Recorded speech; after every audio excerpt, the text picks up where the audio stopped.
தனியார் கல்லூரி பள்ளியில படிக்க வைக்கிறோம். ஏன் அரசாங்க பள்ளிகள் நமக்காகத்தான் இருக்கு, ஏன் அதுல படிக்க வைக்க கூடாது? கொஞ்சம் அது என்னை உட்பட நான் சொல்றேன், அப்படி யோசிங்க. ஒரு குழந்தையை பெக்கிறோம், 2 குழந்தை பெக்கிறோம், இது வளர்த்துறதுக்கு என்ன ஆகுது? மெடிக்கல்ல இருந்து அதே மாதிரி படிக்க வைக்கிறது பெரிய சுமையா இருக்குது. இந்த சுமையா நினைச்சு பாக்குறதுனால அது வந்து குழந்தையை வளர்க்கறது அவ்வளவு சிரமமா இருக்கு. அதை எளிமைப்படுத்துறதுக்கு அந்த மாதிரியான வழிகளை தேர்ந்தெடுக்கலாம். இது போக நம்முடைய உணவு பழக்க முறைகள் மாறணும். தண்ணி, குடிநீர் வந்துட்டு எந்த தண்ணியை குடிச்சாலும் நல்லதுன்னு நினைக்கணும். இன்றைய தண்ணி என்ன மாதிரி தண்ணி இருக்குது? RO water. ஆரோ வாட்டர் என்ன மாதிரி ஆரோ வாட்டர்? குடிக்கிற தண்ணியில் இருக்கக்கூடிய மினரல்ஸ் பூரா எடுத்ததுக்கு பேர் தான் மினரல் வாட்டரா, அப்படிதான் கொடுக்குறான். அந்த மினரல்ஸ் எல்லாம் எடுத்தா என்ன ஆகும்? முட்டி செத்து போயிருதுங்க, நல்லா ஓட முடியறதில்ல. அப்ப என்ன பண்ணணும்? கார்பரேஷன் வாட்டரை கண்ணை மூடி குடிக்கணும். எங்களுக்கு அத்திக்கடவு அவனாசி அத்திக்கடவு தண்ணி எங்களுக்கு வருது, அந்த தண்ணி தான் நான் குடிக்கிறேன். கார்பரேஷன் வாட்டர் அது ஒன்று தப்பா எடுக்காதீங்க, அது நல்ல தண்ணி. தண்ணியை குடிங்க, அந்த தண்ணியை குடிங்க. மினரல் வாட்டர்னு சொல்லி 20 ரூபா கேனை கொண்டு வச்சுட்டு 20 லிட்டர் கேனை கொண்டு வச்சு அது குடிக்காதீங்க. ஆரோ ஒரு 10,000 5,000 சொல்லி மாட்டி விட்டு அது குடிக்காதீங்க. இந்த மாற்றம் நமக்குள்ள வேணும். இந்த மாதிரியான மாற்றங்கள் வந்தா என்ன ஆகும்? படிப்படியா இந்துக்கள் வலிமை உள்ளவர்களா ஆவீர்கள். ஆனா என்ன ஆகும்? இந்துக்களுடைய ஜனத்தொகை உயரும். இந்துக்களுடைய ஜனத்தொகை குறைஞ்சா என்ன ஆகும்? இப்ப இருக்கிறப்ப ஜனத்தொகை இருக்கிறப்பவே நம்ம என்ன ஆகுது? இந்து உணர்வு குறையுது. இந்து உணர்வு குறைஞ்சா என்ன ஆகுது? நம்முடைய முழு முதற் கடவுள் விநாயகர் பெருமானுக்கு வாழ்த்து கூட சொல்ல மாட்டேங்கிறோம். நம்மளோட ஓட்டு 500 ரூபாய்க்கு 1000 ரூபாய்க்கு வாங்கிட்டு போய் உட்கார்ந்துட்டு இருக்கிறார். என்ன பண்றாரு நம்முடைய முதலமைச்சர்? வாழ்த்து கூட சொல்ல மாட்டேங்கிறார். சரி, அவர் தான் வாழ்த்து சொல்ல, சரி அவங்களுடைய கட்சியுடைய கொள்கை அப்படின்னு சொல்லி சொல்றாரு. ஆனா முதலமைச்சர் எல்லாத்துக்கும் பொதுவானவர், அதையும் மீறி அவர் சொல்லாம இருக்கிறார். அதுக்கப்புறம் இங்க என்ன பண்றாங்க? இங்க இருக்கக்கூடிய அரசியல் கட்சிகள் இப்ப நேரத்துக்கு இப்ப முளைச்ச ஒரு புது கட்சி, தாவேகான ஒரு கட்சி, விஜய் கட்சி. அவருடைய கட்சியில அவருடைய ரசிகரை எத்தனை பேர் இருக்கிறாங்க? இந்துக்கள் எத்தனை லட்சம் பேர் இருக்கிறாங்க? அவர் வேற ஏதாவது வேற்றுமையை நம்ம பாக்குறோமா? அவரு ஜோசப் விஜய் தன்னுடைய பேரை போட்டாரு, அப்போ அது ஏதாவது அவர் விட்டு விலகி வந்தாங்களா? நம்முடைய ரசிகர்கள் புறம் இந்துக்கள் தானே. 80% உங்களுடைய கட்சியில் இந்துக்கள் கொண்டாடுறாரு தானே. ஏன் நீங்க அவர் ஒரு வாழ்த்து கூட நீங்க சொல்ல மாட்டேங்கிறீங்க? அதுதான் எங்களுடைய ஆதங்கம். அப்ப இந்த மாதிரி நபர்கள் என்ன ஆகுது? இந்துக்களினுடைய உணர்வு குறையறதுனால இவங்க எல்லாம் வாய்மூடி மௌனியா இருக்கிறாங்க. இதே வேண்ட என்னது? இதுக்கு முன்னாடி ரம்ஜான் நடந்தது, ரம்ஜானுக்கு வாழ்த்து சொன்னார் அவர். கிறிஸ்துமஸ் வந்தது, கிறிஸ்துமஸ் வாழ்த்து சொன்னார் அவர். ஏன் ஒரே ஒரு வாழ்த்து சொல்றது? யோசிச்சு பாருங்க. அந்த மாதிரியான காலகட்டத்துக்கு நாம இருக்கிறோம்.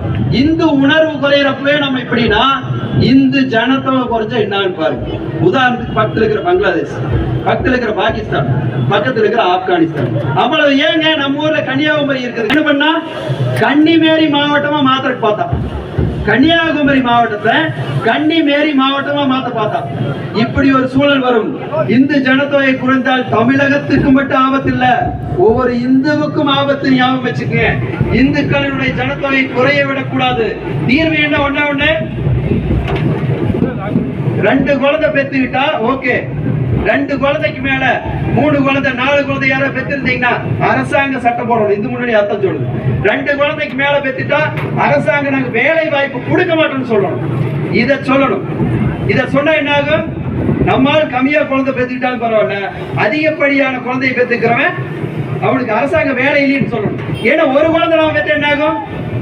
இங்க போலீஸ் இருக்காங்க, ராணுவம் இருக்குது. ஒரு குழந்தை பெற்ற என்ன ஆகும்? போலீஸ் நம்ம விடுவோமா? ராணுவத்தில் நம்ம சேர்த்துவோமா? ஐயோ ஒத்த பிள்ளை பெற்று வச்சிருக்கிறேன், நான் எதுக்கு ராணுவத்தில் விடுறேன், நான் எதுக்கு போலீஸ் விடுறேன்? அதெல்லாம் ஆகுது. சரி பரவாயில்ல, இந்துக்களுக்காக வாதாட போராட பறிஞ்சு பேச இந்து முன்னணி பேரியக்கம் இருக்குது, இந்துக்களுக்காக போராடணும். சரி வர சொல்லுங்க பையனா. ஐயோ அங்க போனா ஏதோ கேஸ் ஆயிரு, அடிபட்டுருவான், நான் ஒத்த பிள்ளை வச்சிருக்கேன். இப்படியான சூழல் வரும். இந்துக்களுடைய ஜனத்தொகை குறைஞ்சா என்னாகும்? இந்துக்களுக்கே பாதுகாப்பு இல்லாத சூழல் வரும். இந்த மாதிரியான சூழல் இருந்து இந்துக்களை காப்பாற்றுறதுக்காகத்தான் இந்து முன்னணி இந்துக்களுடைய ஜனத்தொகை குறைஞ்சா தமிழகத்துக்கு ஆபத்துங்கிற இந்த தலைப்பை எடுத்திருக்கிறோம். இப்ப ஏற்பட்ட தலைப்புல தமிழகம் முழுவதும் உள்ள விநாயகர் சதுர்த்தி ஊர்வல கூட்டங்கள்ல இந்த மாதிரியான தலைப்பு முன்னெடுத்து நடத்திட்டு வந்துட்டு இருக்கிறோம். இவ்வளவு நேரம் என்னுடைய உரையை கேட்ட அனைத்து இந்துக்களுக்கும் மனமார்ந்த நன்றிகளை தெரிவித்துக் கொண்டு விளைவுகிறேன். நன்றி. நன்றி உரை.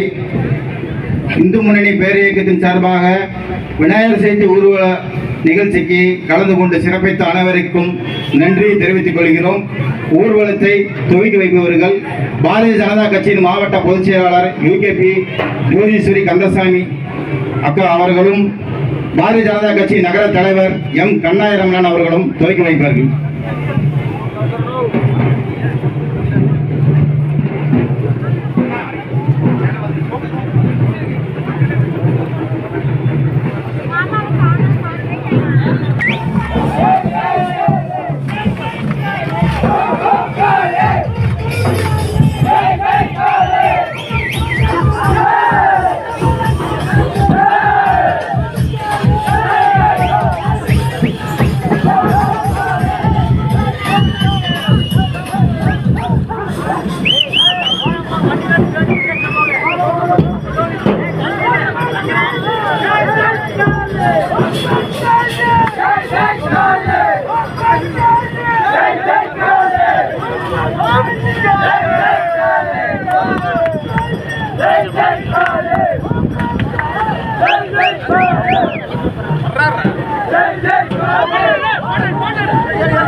உடுமலைப்பேட்டை விநாயகர் ஊர்வலம் மிக சிறப்பாக நடைபெறுகிறது. கல்பனா கிரவுண்டில் பார்த்தீங்கன்னா ஒரு பெரியவருக்கு உடல்நிலை சரியில்லை, ஆம்புலன்ஸை வர வைத்து பக்கத்தில் இருக்கும் ஹாஸ்பிட்டலுக்கு எடுத்து செல்லும் காட்சிகள் பார்த்திங்கன்னா. ஹாஸ்பிட்டல்லாம் போய் அப்படி பார்த்துட்டு வந்தால் ஒன்றும் பிரச்சனை இல்லை, நல்லா இருக்கிறாருங்க. லைக் பண்ணுங்கள், ஷேர் பண்ணுங்கள், சப்ஸ்கிரைப் பண்ணுங்கள்.